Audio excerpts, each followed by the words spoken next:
Hello everyone! Welcome back to my YouTube channel. Today is another day of my vlog. To this video guys, ituturo ko sa inyo kung paano tayo magpapadala ng pera sa Pilipinas na nandito lang tayo sa bahay. Ang una lang po nating gawin ay mag-install po tayo ng STC Pay. Kung wala kayong STC Pay,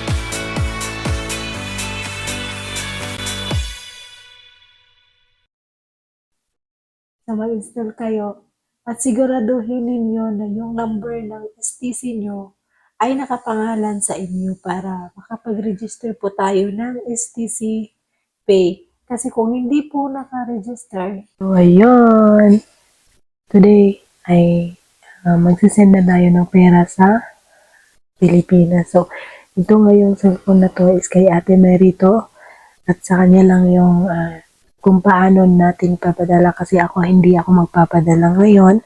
So, sa kanya muna yung pay.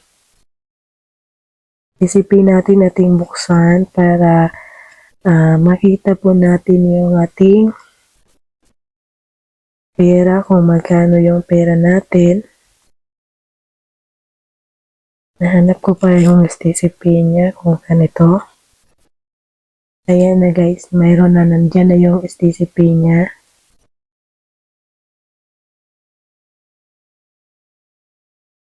Okay, yan. Ayan, nabuksan na natin yung pera niya. So, yung balance niya dito is 1,530 real. So, ngayon, ipapadala ko daw sa Pilipinas yung 800. So, dito po tayo pupunta sa international transfer. Pipindutin natin yung international transfer. Yun na, may naka-record na. Tapos, kung gusto nyo mag-add ng sinong papadalahan ninyo, lagay nyo lang dyan, add nyo kung sino yung lagyan ninyo, kung sino yung papadalahan ninyo ng add pa, ibang pang pangalan. So, kasi kay Ate Mary, isa lang yung yung papadalahan niya, yung asawa niya. So, i-click po natin yung transfer money. Ayan, diretso na po siya.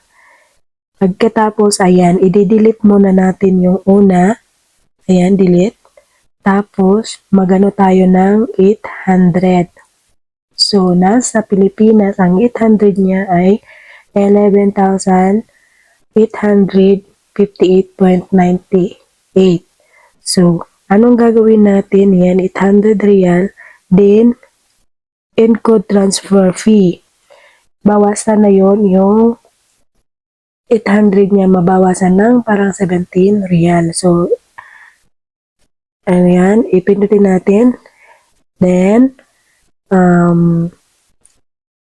ayun na. Then, agree. Agree po tayo.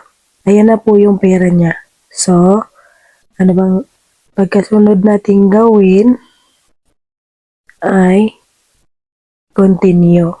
Ayan na guys, i-check nyo ng mabuti kung paano kung okay ba yung pangalan na pinapadalahan natin or ano ba, tapos yung yung family and friend express, gano'n, nakalagay na yun doon. So, i-continue po natin guys. So, continue po natin yon. Okay, ayan na. Ayan na guys, nakita nyo na ba? Yung reference number, or 14,000, 14 real pala yung rate ngayon, 14 real, 14 pesos, 82. Then, na-minus po siya ng ng parang 17 real, so 782.75 na lang yung napadala natin sa Pilipinas. So, maliit dito guys, kaysa bangko guys, 25 ata yung may discount sa pera natin, tapos magpipila pa. Dito guys, wala nang pila-pila guys. So, confirm. Confirm po natin, agree. Agree po tayo guys. So, ayan, may nagme-message sa atin. Nagme-message na ano,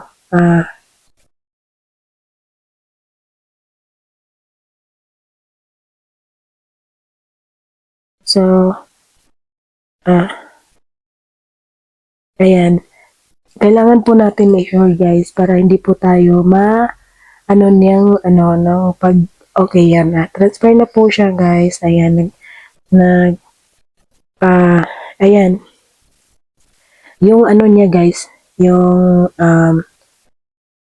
nahulog na yung pera niya, yung pangalan is Armando Camino Cadongan, yung napadalhan natin. Tapos, ito po yung send natin.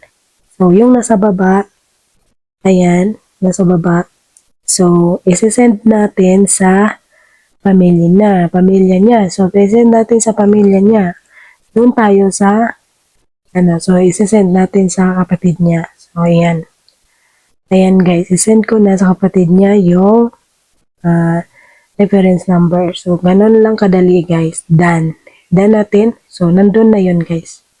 Ayan. Yun lang. Ganun lang kadali. Ganun lang kadali guys. So, ito na lang yung balance niya. 730. So, kukunin ko yon. Tapos, mag-transfer na naman si ate sa cellphone ko kasi may utang siya. So, bayaran niya ako. So, ganun po kadali guys. Ganito na naman ang gawin natin sa, sa pag-send ng pera sa atin dito sa Saudi. Yung sa STC by STC. So, dito naman tayo sa transfer by contact, for contact. Okay? And then, ito, Christine STC. So, ilalagay niya ng ayan, nag-send siya ng 353. So, 353 purpose of, ito po, i-check nyo talaga guys. Then, paano siya? Cancel natin. Purpose of transfer. So, dito lang tayo sa purpose of transfer, friend and family express. So, ganyan. Then, confirm. Confirm po natin. Yan na po yung akin. O, magsisend na naman ulit ng guys. Ayun. Automatic po siya guys. Ayan na guys. Then, i-search info natin. So, ayan. I-search natin sa account ko. So, send na yun sa messenger. Then, confirm. So, ganyan lang kadali guys, yung pagpadala natin ng pera sa Pilipinas o dito sa ibang bansa lang. So, sundan nyo lang yung video ko para matuto kayo, para alam nyo na kung paano magpadala ng pera. So, thank you so much guys for watching. Bye!